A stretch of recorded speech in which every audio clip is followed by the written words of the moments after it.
Yeah, I think if we think about it, that as you mentioned, it really helped to faster the overall process from building your app to deploying the app. Yes, The friction is less now.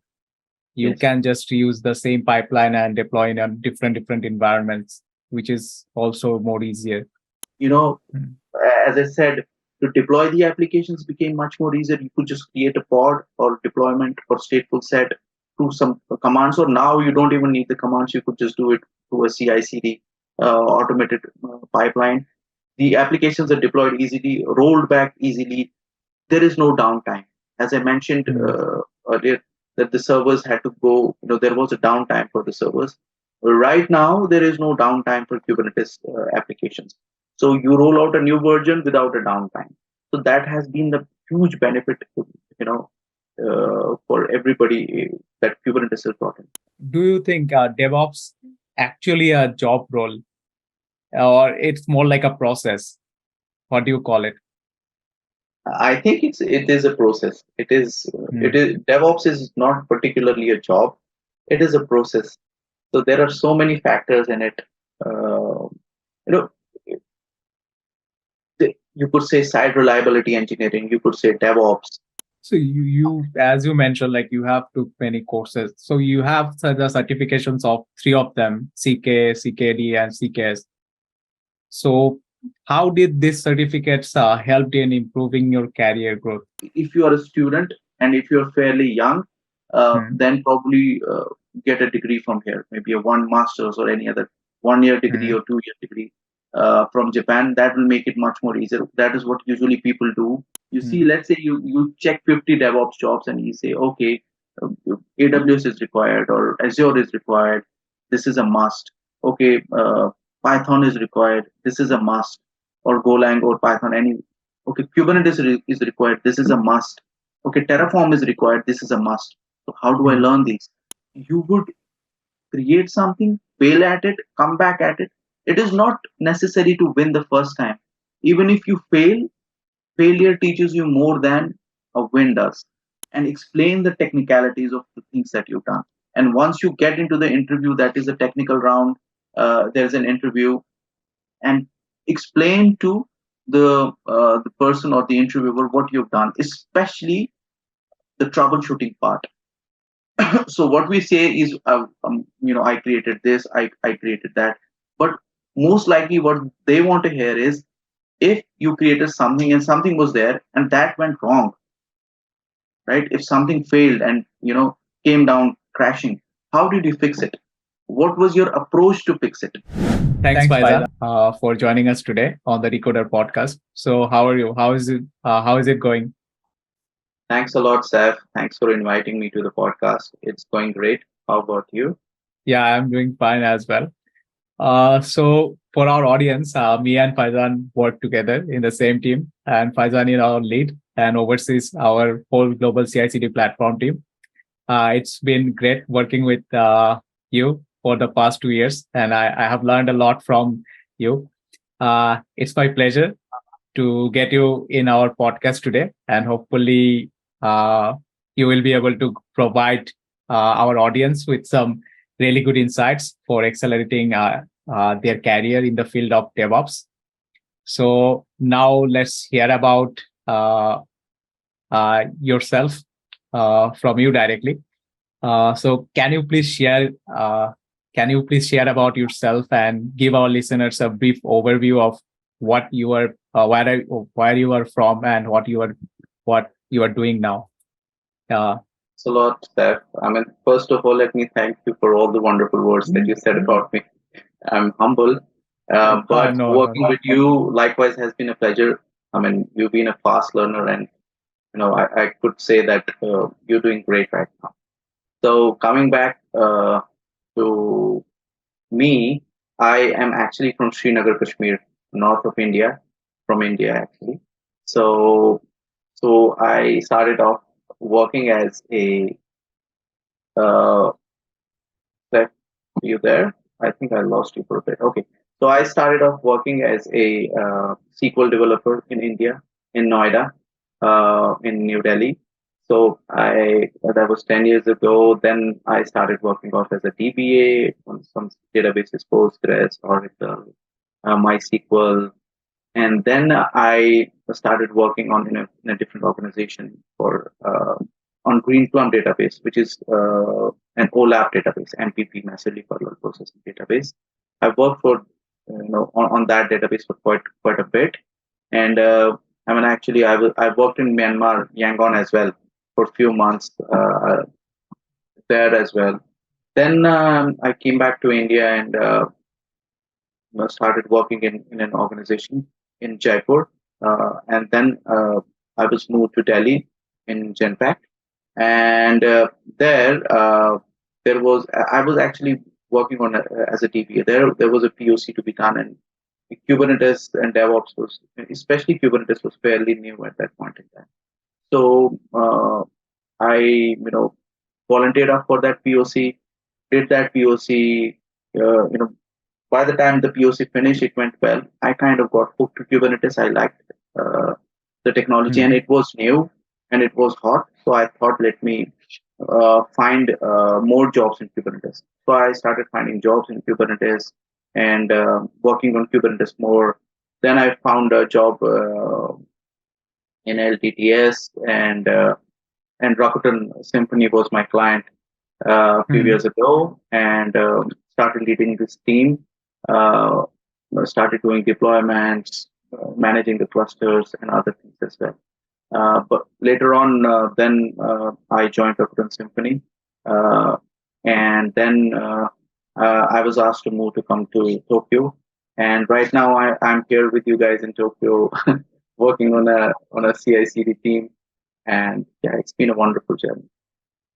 Yeah, it's like quite a roller coaster journey for you. So, so overall, like you have more than 10 years of experience, correct? It's been a long time, and you started Kubernetes, I think, when it started. I think a few years. I think Kubernetes started in 2014, and I think I started in maybe 18 or I don't know, 18 or 19. Yeah. It was mostly new. Not this hyped at like that time now. in India, it was fairly new. Yeah, it was fairly new. Not everybody used it at that point. Yeah, but that part I think is really good about India. Like you get to experience the newer tools in just few years. Whenever it comes out, I think it's available in India. Correct. Yeah, every tool is available in India because most of these huge Fortune 500 and other organizations have their offices in India. A lot of developers work for them in India. So obviously, if they buy a license for a latest technology or a tool, obviously people who work for them would get to work on those tools. So I think from LTTS you started working on this DevOps, or like when did you first started? No, I started working on DevOps in Genpact in 2018. Okay. Actually, I told you I was hired as a DBA, but then there was a POC and I did it there. And then, I worked there for about more than 2 years, and then I moved to LTTS. It was totally DevOps job. Yeah. So, how DevOps like impacting the total software development lifecycle? Like how does it helps?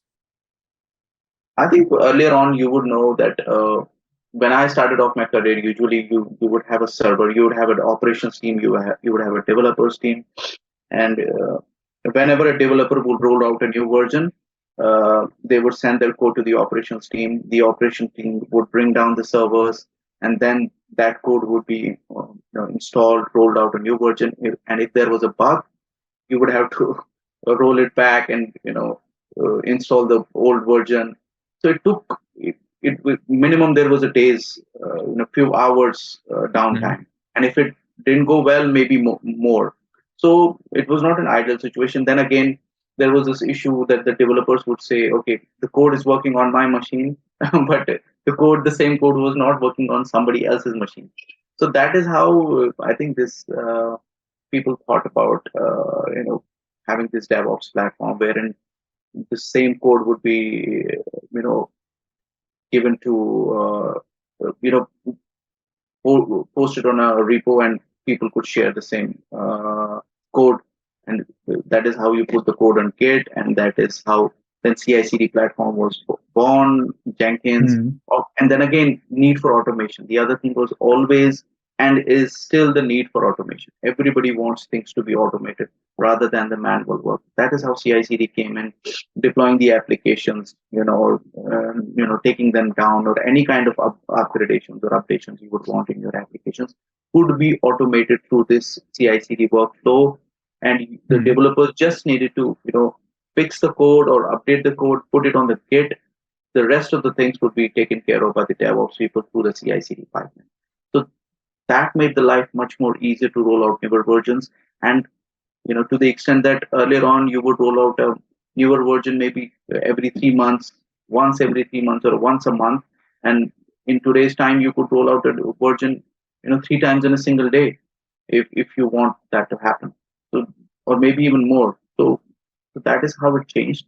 The other thing, as I was talking about, applications on servers, Kubernetes came in, and that helped making the applications much more easier. You could have a Dockerized image and start deploying the application on Kubernetes much more easier than you would do it on a server. So I think, yeah, it's been much more easier for the organizations to deploy or dismantle or upgrade the application. Yeah, I think if we think about it, that as you mentioned, it really helped to faster the overall process from building your app to deploying the app. Yes. The friction is less now. You can just use the same pipeline and deploy in a different environments, which is also more easier. So regarding the topic of Kubernetes, so you have been working with Kubernetes for a long time now. So could you explain a little bit about the impact of Kubernetes and its role in managing containerized applications, and how it's different from a traditional VM deployments? So I think a traditional VM deployment, you would, whenever you would want to deploy on a VM, you would see that application would need the whole OS, operating system, of that VM, and the CPU and the memory, but especially the operating system. So you wouldn't be able to deploy anything else. So especially if you check on the traditional part of the VM. But if you compare that with Kubernetes, on the same host VM, you have a Kubernetes cluster, and you have created those VMs, and on top of VMs, you install Kubernetes. Now you could create n number of applications. Obviously, given the strength of your cluster, how big your cluster is, you could create so many applications on that same OS, having the OS of those applications transformed into a Dockerized image. So that made it much more easier to deploy the applications in Kubernetes. And again, these applications are lightweight if you compare them with VM. As I said, to deploy the applications became much more easier. You could just create a pod or deployment or stateful set to some commands. Or now you don't even need the commands. You could just do it through a CI/CD automated pipeline. The applications are deployed easily, rolled back easily. There is no downtime. As I mentioned earlier, that the servers had to go, there was a downtime for the servers. Right now, there is no downtime for Kubernetes applications. So you roll out a new version without a downtime. So that has been the huge benefit, for everybody that Kubernetes has brought in. And again, on top of that, your three public clouds, GCP, AWS, and Azure, all have their own specialized Kubernetes solutions. So now you don't even need to go and create a VM, and then on top of that, you would install Kubernetes. You can straight away go and create a Kubernetes cluster, how big you want it, and start deploying your applications. So that it has become much more easier to deploy applications using Kubernetes. But suppose now, if someone is deploying, like in our case, Suppose some of our applications are deployed as a Docker container inside the VM itself. But for our audience, like how the Kubernetes helps us, like in terms of rather than deploying some Docker containers inside the VM, than to Kubernetes. When we deploy, what will be the difference? If you can just explain. Yeah, I think the Docker containers, if you look up the definition of Kubernetes, it is a container orchestration tool. So it is not a container. Container is Docker. Container orchestration. So it kind of orchestrates. It is the mind behind how the containers work. So it creates a pod. Underneath that pod, you could have one container, you could have multiple containers. So if you go ahead and deploy a Docker container, simply, it will be difficult to manage it. What Kubernetes does it manages the container for you, right? How the traffic is routed, where the traffic is put. It creates proxy underneath. So many different things it creates. How the traffic is routed to this one. It creates virtual, VLANs for the pods to communicate with other pods.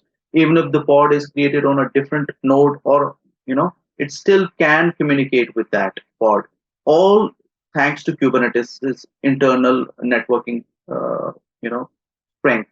So if you have only Docker, then you won't be able to manage those, and it becomes a lot more difficult to manage those containers.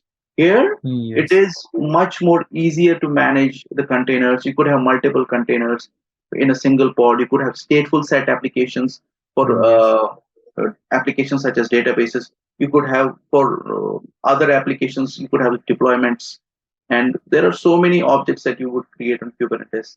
Uh, for basics, I think this is should be enough. Yeah, I think if you say, like as you mentioned, so the benefit of having a Kubernetes based application is like you don't have to manage the VMs as well. If you are deploying inside a VM as a Docker container also, you have to manage those VMs. Those VMs have their own management.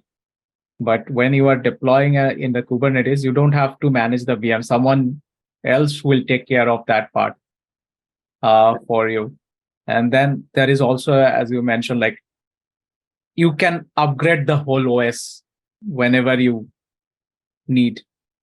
You don't have to shut down the whole VM. You can just upgrade your application image at any time. It's really easy to scale and scale out. One more point, I think I remembered, is if you want to upgrade the clusters, especially on public clouds, AWS, Azure, you could just roll out a newer version, a new node, and all the load from your current node would be, passed on to that node, and this old node would be taken down. So let's say Kubernetes 1.27 or 1.28 is coming out, right? So you have your current version is, let's say, 1.26 or 25. So now you want the applications to move to 1.26 or 7, right? So one way to do it is, especially if you're on public cloud, rather than upgrading the node, you could just generate 3 or 4 or 10 new nodes directly with 1.27 Kubernetes version, and then you would automatically the load would move to those, and these you would want these nodes to shut down. The load would move automatically to those newer versions of nodes. So that is another benefit. Still much more easier. Yeah, and if you also want to, as you mentioned, upgrade the OS of that nodes, also becomes much more easier. Much more easier. Correct. Okay, so I think that part is clear now. So about this thing of DevOps, like, do you think DevOps actually a job role, or it's more like a process? What do you call it? I think it is a process. It is DevOps is not particularly a job. It is a process. So there are so many factors in it. You could say site reliability engineering. You could say DevOps. In DevOps, you could work on so many different tools. One, we already spoke Kubernetes. Docker, we spoke about. Infrastructure as a code, Terraform. That is a different thing. Clouds we spoke about, again, a different. Then you could have Git, the repos. You could have CI/CD pipelines where you could have Jenkins. You could have JFrog to support your repos. And then again, you would need Python or Golang programming skills as well. So in the field of DevOps, if somebody wants to get into, you would need to learn most of these skills. It is not just if you learn one skill, you would be kind of successful DevOps engineer. For beginners, you could pick up, do some programming, and then probably learn a cloud, then probably learn Git, and then if you want to go to the advanced level, then learn Docker and Kubernetes and IAC tools. But as you said, it is a process. Yeah, it's more like the process, but you can have a different roles in the overall Yeah, you can have process. different roles within DevOps. It is not just you want to be a DevOps engineer.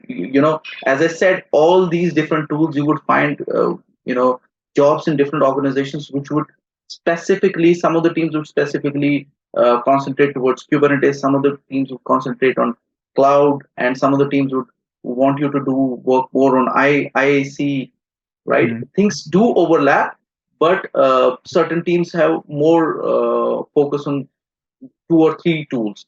There is no, I haven't found a job description where you would find the focus on all the tools that we have mentioned here. Some of the tools that has been focused here. So how did you get it started in the DevOps field, and what motivated you to pursue a career in this field? I think, as I mentioned earlier on, in one of my previous organizations, there was a POC to be done. So it was fairly new. So when I did the POC, I kind of liked the technology. So, and also the POC went well. So I thought this is a new technology, and everybody was kind of talking about this technology at that point in time. I started doing more research on it, and then started working more. Then I saw there were, more and more organizations and more jobs were advertised wherein Kubernetes was required. So, but personally for me, I was more interested in troubleshooting the issues, deploying the applications, dismantling them, and that is how I kind of got more and more into. Then later on, motivation was, day in and day out, you would learn something new with Kubernetes. Since still at that point in time, most people were still speculating how it will work, and I was also learning, people were also learning, everybody was learning. So slowly, you would catch up. Then I did some courses on Kubernetes, learned few more things, and yeah, that is how I moved forward. So you as you mentioned, like you have took many courses. So you have the certifications of 3 of them: CK, CKD, and CKS. So how did these certificates help in improving your career growth? I think loads. I think what certifications can do is attract the organizations towards you. It is kind of that feather on your cap. But having said that, it is not something which will help you to go through the interview. You cannot pass the interviews just because of okay. That is, even though these certifications are hands-on. These certifications are to certain degree, I would rate, you would get hands-on. You would only pass this exam if you have hands-on Dexter ability with Kubernetes. This is not a MCQ where you would just pick up anything. You have to do those. You have to create those objects. You have to troubleshoot in some of those questions. So you have to know what you're trying to do.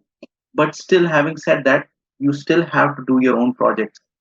So what I would recommend is, if you want to do the certifications, good. Probably the organizations would be attracted towards your profile. It is good, but it cannot replace the project work in your organization or some other projects you're doing. It cannot replace that. So have those projects, I would say, in Hmm. conjunction with these certifications, that would be the best way to go about it. How should like one have a project in Kubernetes? Like what type of projects can they do by themselves? Usually Kubernetes is costly. If you say Yeah, and doing it in your local, not going to, I'm not sure. What do you think? How much will it help? I think not. I when I started off, I tried doing it on Minikube, but Minikube is a single node cluster, and there are so many restrictions, so many things I couldn't do. But then what I did was I got a free 1 year's trial license on GCP. Hmm. So you put in your details, you create an account, and it will give you a free. You could do the same on AWS as well. You could do the same Hmm. on Azure. So for about $300, or you would get a free credit on GCP for about for $300. I don't know if it's the same right now. Hmm. On AWS, I think you will get a free subscription on certain things, most of the things that you want to learn Hmm. for about a year. So try doing that. Get into that. You would obviously get GCP's GKE cluster. You would be able to create EKS clusters. You would be able to create on AWS. So Hmm. if you want to make it more complex, try doing those things. I would suggest I've done those things, so it will make Hmm. your life much more easier rather than working on mini cube. Have you ever tried to create a cluster in the GCP by yourself? Yes, yes, yes. I've Okay, created using the clusters. VM, using the Yes, VMs. Okay, yes, using the VMs and then installed KubeADM on top of that. okay. KubeADM is the hard way to go. There are Hmm. certain steps you would find that on Kubernetes official documentations, and you'd find that everywhere. You run those steps, and then you would have, and manually you would have to create. So, for example, you would have to create one VM on and create make it master, and Hmm. then once it's created as a master, it will send you a join key. Then go Hmm. to another VM, mark it as a, there are different commands, and mark it as a install kubectl and other libraries on top of it, and then use this join key on the it will on the other node. So Hmm. once you use the join key, one of them, the one that gave you the join key, will become the master, and the other will become your worker node, A worker node. your worker node. But I don't think nowadays people usually do that, because you get GKE, you get GCP, so Yes. most of the people just want to go ahead and try and deploy things. Yeah, that But part I I think was it's a about to good way of ask. learning. If you really want to learn, and if you really Hmm. want to get deep, I think this is a good way of doing So how helpful will be these certifications for which categories? Suppose CK, CKD, and CKS. When can you use the most of these certifications in which roles? it. I think CKAD, it is not necessary to do that. You could just go do CKA and CKS. For Hmm. CKA, I think the one certification that I would really ask people to do is CKA, because it Hmm. gives you the most basic and somewhat advanced knowledge in Kubernetes. You would do Hmm. certain things. Everything, almost everything you do it on CKAD, you would do that in CKA. So Hmm. I would ask to skip CKAD and do CKA. Then once you're more confident and you've done worked a lot on Kubernetes, then try doing CKS if you want to do it. Hmm. It is not an absolute must, but it gives you a perspective about security tools, how you can Hmm. secure your cluster, how you can secure your applications, uh, in which ways the attackers could attack your applications or your cluster, and Hmm. what you could do, because you need to know the loopholes, you Hmm. know, wherein your cluster or your applications could be attacked by the attackers. If you Hmm. know the loopholes, only then you would be able to fix them, right? So Hmm. especially the CKS and security on Kubernetes is still evolving. So Hmm. it's still evolving. Newer tools are coming for security. So every now and then things are evolving. But I would highly suggest people to do CKA and then CKS, but also do your own project work. That would be great. Okay. So, uh, as you mentioned about the overall certificate, so how I think you have already mentioned, like, you came to Japan. At first, you were in LTTS, then you got permanent in Rakuten Symphony, and then you came to Japan. Yeah. So is there any other ways to get a job in Japan as a DevOps, in the DevOps position, or have you looked into other jobs? Like, what are And the any other requirements? pathway to come to Japan Yes, for especially for people who are working in DevOps and IT? yes. I think one of the other ways is if you are a student and if you're fairly young, Hmm. then probably get a degree from here, maybe a one master's or any other 1 year degree Hmm. or 2 year degree from Japan. That will make it much more easier. That is what usually people do. People go Hmm. to Europe, people go to America, Canada. People come to Japan as well, study here, and then obviously you get a work visa and start working out here. Uh, Hmm. easier, easier. The other easier way is to do you know your organization, you're working in your home country, your Hmm. organization asks you, or you move to Japan or any other country uh, where they have a headquarters or any other location they will give you. So that is another way. The third way is start looking for jobs on LinkedIn. Hmm. Search if you are interested. Let's say, for example, if somebody who is interested coming to Japan, I think LinkedIn is the best source of finding a job. Look for the job, look for the job description, what exactly do they want. Maybe look for 10 or 50 different jobs in the world of DevOps, and then Hmm. pick up the tools you see are repetitive in those 50 jobs. You see, Hmm. let's say you check 50 DevOps jobs and you say, okay, uh, AWS is required or Azure is required, this is a must. Okay, Python is required, this is a must. Or Golang or Python, any. Okay, Kubernetes is required, this is a must. Okay, Terraform is required, this is a must. So how do I Hmm. learn these? Or Git is required, CICD is required. So I would suggest you cannot become a master at all of these tools because it's fairly wide. But start from the basics, learn Git, learn programming skills, Python, learn CICD, and get your entry into DevOps. And then once you get your entry into DevOps, you go towards more advanced tools like cloud and Kubernetes and Docker and IAC. But Hmm. I think for people who are looking for jobs, who are freshers or Hmm. who are still starting off as DevOps engineers, it will be much more easier to look into Git and CI/CD and all of those tools, and of course programming. Okay. Yeah, I was about to ask this question, like, how important is to learn programming, or like, suppose the problem solving skills, like, how crucial it is to do some uh, problem Troubleshooting, solving, like, problem. like programming competitions or I competitive think programming, you can say, or like a basic programming, like how much is it needed, how much I one should do.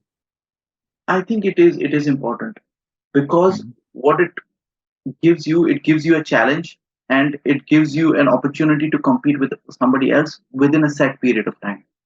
it will Mm. it will give you an opportunity, or tell you how good you are Mm. currently. I mean, obviously anybody could improve at any time, but those skills.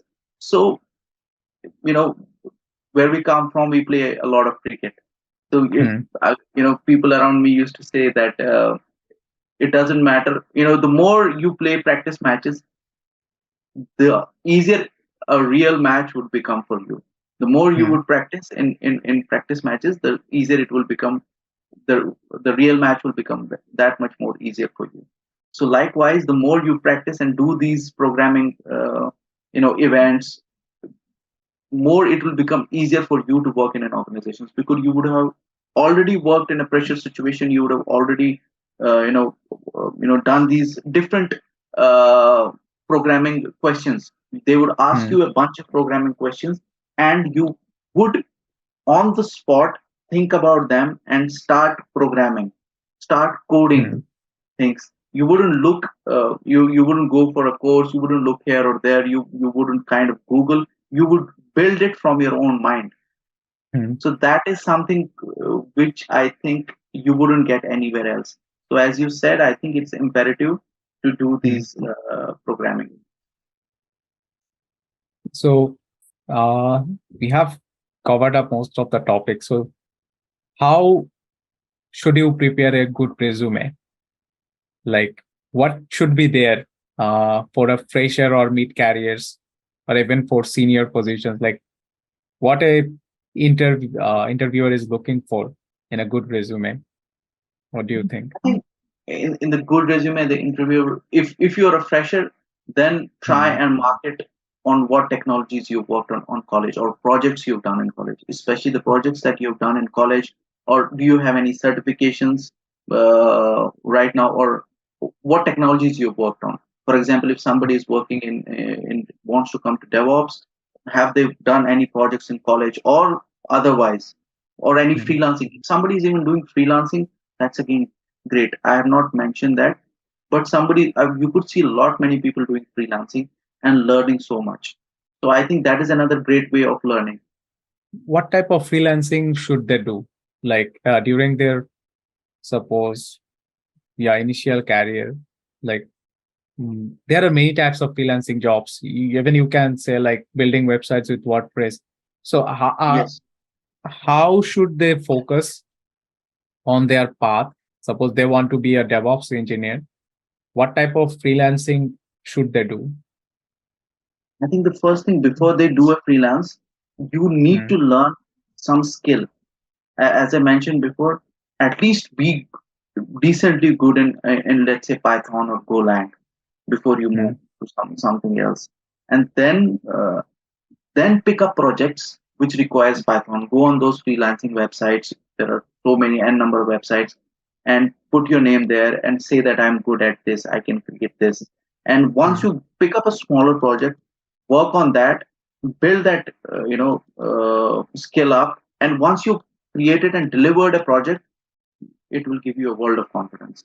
You would come out of it and you would say, okay, I've delivered this project, and Hmm. then slowly pick up bigger projects, and then slowly continuously add to your technical skills, to your interpersonal skills, everything. So it is something which cannot be, in the world of DevOps or anyways, it is not a short term goal. You have to look at, let's say, 4 or 5 years. If you think that, Hmm. okay, especially for freshers or people who have just come into the industry, you say, okay, I'm going to learn everything in 6 months or 1 year, it is going to be very difficult, because there are so many things to learn. And it is, you would learn a lot of things, but it will take time. You would need experience. You would create something, fail at it, come back at it. It is not necessary to win the first time. Even if you fail, failure teaches you more than a win does. So when you Hmm. fail, you know where you've gone wrong. So that is why I think failure is much more important than we sometimes think it is.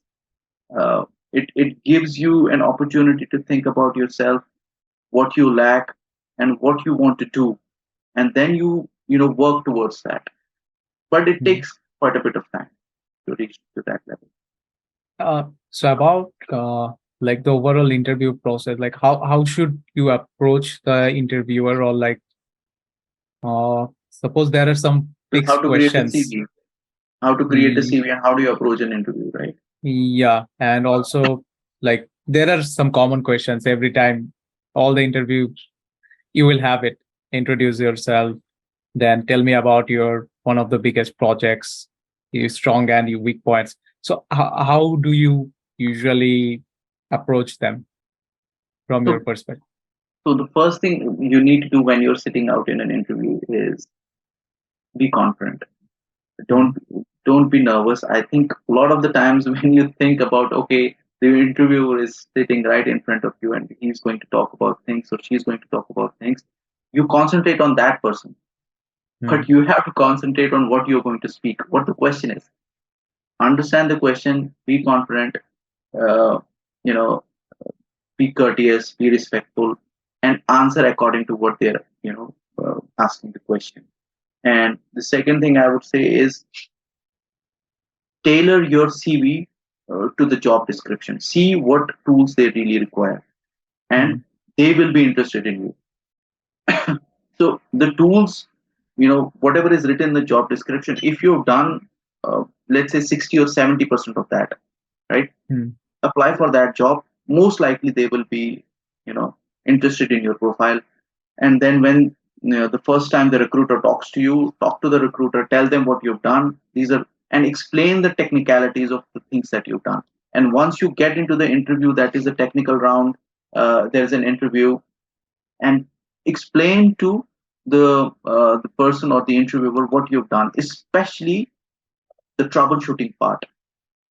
So what we say is, I created this, I created that, but most likely what they want to hear is, if you created something and something was there and that went wrong, right? If something failed and came down crashing, how did you fix it? What was your approach to fix it? Two things they want to judge there. One is, how do you work under pressure? The second thing is, if somebody is broken, how do you fix it? That is why I also believe troubleshooting skills in any domain, programming, cloud, Kubernetes, or any other domain, or a pure developer, are gold. If you have that troubleshooting skills, then you know your skill. So if you want to know what is your level of expertise, you would get to know that when you try and troubleshoot things. You have to think out of, when you get a problem on the go in an organization, you're working on a project or on a freelancing project, then you have to know how to fix this problem. And if you know how to fix this problem, what are the ways I could fix this problem, then it's really great, and everybody would want you on their team. So having said that, when they ask the questions, showcase to them that I have the ability, I have the technical skills, I am confident, and I know how to troubleshoot things. These are some things which usually the interviewers look for. Yeah, I think that was a really good suggestion, actually. Like how to approach the questions and show the proof. Okay, you have done the overall thing, whatever you have written. If there is nothing to back, then you are done. And you have to explain the nitty-gritties of it, especially for people. I would say, okay, I've deployed this application, I've deployed that application, but you have to say what challenges you faced while deploying that application. For example, you would know that we picked up certain databases, right? What were the trade-offs in the first database? We faced this issue. Why did we go ahead with that at that point in time? What was our thinking at that point in time to go ahead with that database? Later on, we changed that database, right, with a different database. What was our thinking at that point? What problem did we encounter, and how did we fix that problem? Right? This was something that we did, but every project or every other person will have their own set of challenges. Explain these things in the interview. What we did every step of the way. Then the interviewer will obviously will think that, okay, this person knows what he or she is speaking. Yeah, I think that was some really good suggestions for everyone. So is there any tips you want to provide to the audience, like how to do work-life balance and how can you keep up to date with the latest trends? How do you manage time? I think the first thing is managing time is focusing on things at hand.